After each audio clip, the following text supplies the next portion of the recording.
এক ছিল ছোট্ট এক গ্রাম। সেই গ্রামে থাকত রমিজ নামে এক নাপিত।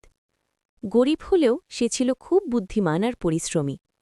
গ্রামের সবার সঙ্গেই তার ভালো বন্ধুত্ব ছিল, কারণ সে চুল কাটতে কাটতেই মানুষের কথা শুনত, সাহায্য করত আর হাসিখুশি রাখত। একদিন গ্রামের রাজা শুনলেন, রমিজ নাকি খুব বুদ্ধিমান নাপিত। রাজার কৌতূহল হল।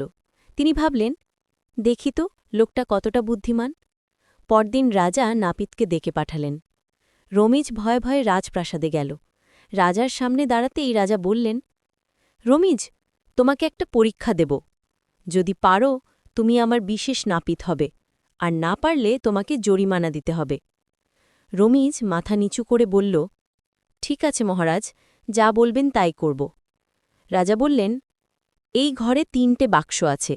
একটাতে আছে সোনা, একটাতে রূপা, আর একটাতে কিছুই নেই। বাক্সগুলোর ওপর লেখা আছে ১ সোনা, ২ রূপা, ৩ কিছু নেই। কিন্তু শুনে রাখো, লেখা ৩টেই ভুল। তুমি একবারে শুধু একটি বাক্স খুলতে পারবে এবং দেখে বুঝতে হবে কোনটাতে সোনা আছে। রমিজ আস্তে হাসল। রাজা অবাক। রমিজ প্রথমে রূপা লেখা বাক্স খুলল। ভেতরে ছিল সোনা। রাজা বিস্ময়ে চোখ বড় করে জিজ্ঞেস করলেন, তুমি বুঝলে কিভাবে? রমিজ বলল, মহারাজ, যেহেতু ৩টেই ভুল লেখা, যদি রূপা লেখা বাক্সে রূপা থাকত তাহলে লেখা ঠিক হতো।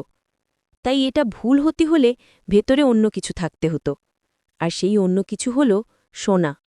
রাজা খুব খুশি হলেন। তিনি রমিজকে গ্রামের সেরা নাপিত ঘোষণা করলেন আর তাকে পুরস্কার দিলেন। গ্রামে ফিরে রমিজ বলল, বুদ্ধি কখনো